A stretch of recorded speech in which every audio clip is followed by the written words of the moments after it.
ପିଲାମାନେ ତୁମମାନଙ୍କୁ PM tutorial YouTube ଚ୍ୟାନେଲକୁ ସ୍ୱାଗତ। ପିଲାମାନେ ଆଉ କେତେ ଘଣ୍ଟାର ହିଁ ପ୍ରତୀକ୍ଷା, ତାପରେ ତୁମେ ତୁମର ରେଜଲ୍ଟ ସମସ୍ତେ ପାଇଯିବ।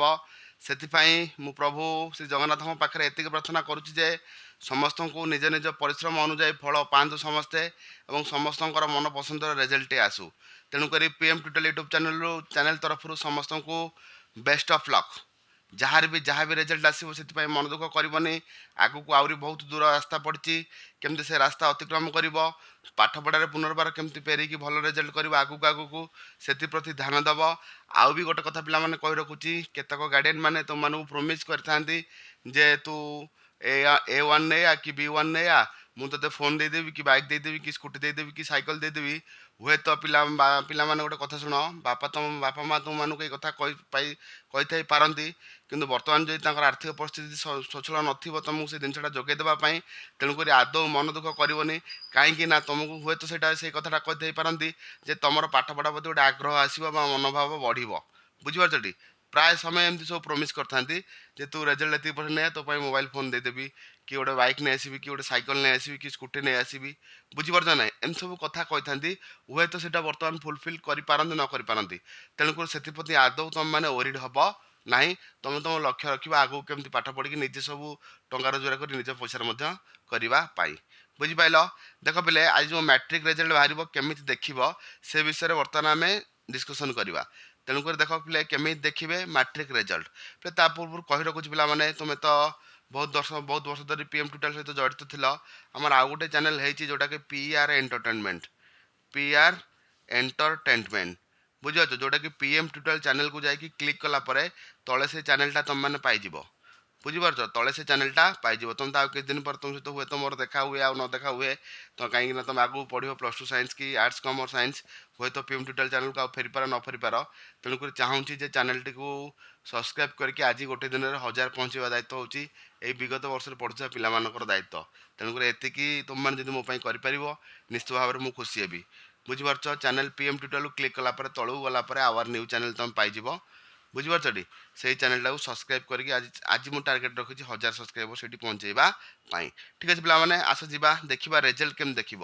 ତ ଦେଖ, ମାଟ୍ରିକ୍ ରେଜଲ୍ଟ ନେଇ ବୋର୍ଡ଼ ପକ୍ଷରୁ ସାମ୍ବାଦିକ ସମ୍ମିଳନୀ ସରିଛି। ବୁଧବାର ଦିନ 1ଟାରେ ପ୍ରକାଶ ପାଇବ ରେଜଲ୍ଟ। ପିଲା ଦେଖ, ଦିନ 1ଟାରେ ରେଜଲ୍ଟ କ'ଣ ହେବ? ପ୍ରକାଶ ପାଇବ।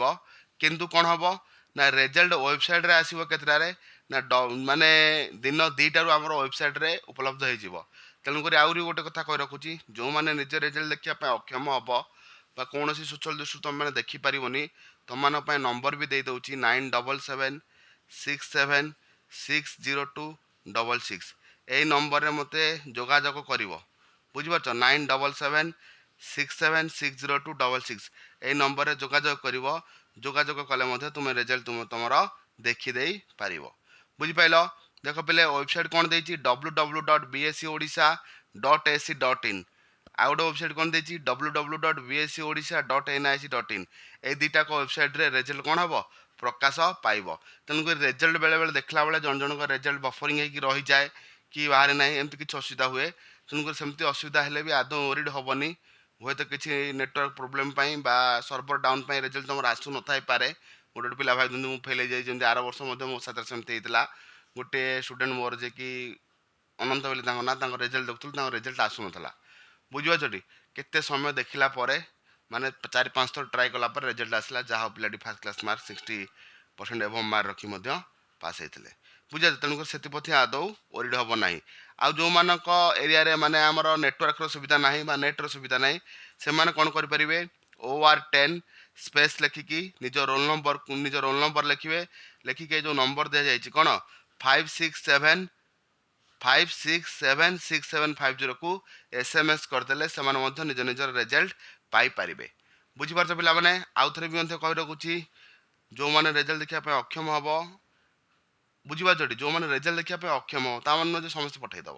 ସମସ୍ତେ ପଠାଇଦେଲେ ମୁଁ ସମସ୍ତେ ରେଜଲ୍ଟ ଦେଖିବା ପାଇଁ ସକ୍ଷମ ହେଇପାରିବି କି? ଏତେ ଗୁଡ଼ାଏ ବହୁତ ସାରା ରେଜଲ୍ଟ। ତେଣୁକରି ଯେଉଁମାନେ ପୁରା ଅନ୍ଏବୁଲ୍ ଦେଖିବା ପାଇଁ, ସେମାନେ ଏଇ ନମ୍ବରରେ ଯୋଗାଯୋଗ କରିବ। 9776760266। ଏଇ ନମ୍ବରରେ ଯୋଗାଯୋଗ କରିବ। ଆଉ ଥରେ ପିଲାମାନେ ଗଲାବେଳେ କହି ରଖୁଛି, ସମସ୍ତଙ୍କ ରେଜଲ୍ଟକୁ ନେଇକି ନିଜ ରେଜଲ୍ଟକୁ ନେଇକି ସନ୍ତୁଷ୍ଟ ହେବ। କାହିଁକି ନା, ଯାହା ତୁମେ ପରିଶ୍ରମ କରିଥିଲ ସେଇଆ ହିଁ ତୁମେ ରେଜଲ୍ଟ ନିଶ୍ଚିତ ଭାବରେ ପାଇବ। ତାଠୁ କେହି ଅଧିକା ପାଇବନି କି ତାଠୁ କେହି କମ୍ ପାଇବ ନାହିଁ।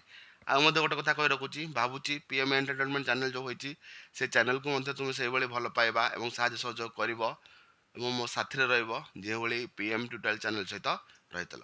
ଠିକ୍ ଅଛି ପିଲାମାନେ, ରହୁଛି। ଗଲାବେଳେ ମଧ୍ୟ ଆଉ ଥରେ କହି ରଖୁଛି ସମସ୍ତଙ୍କୁ ବେଷ୍ଟ ଅଫ୍ ଲକ୍। ନେକ୍ସଟ ଭିଡ଼ିଓରେ ଭେଟ ହେବା, ସେତେବେଳେ ସମସ୍ତଙ୍କ ଠାରୁ ବିଦାୟ।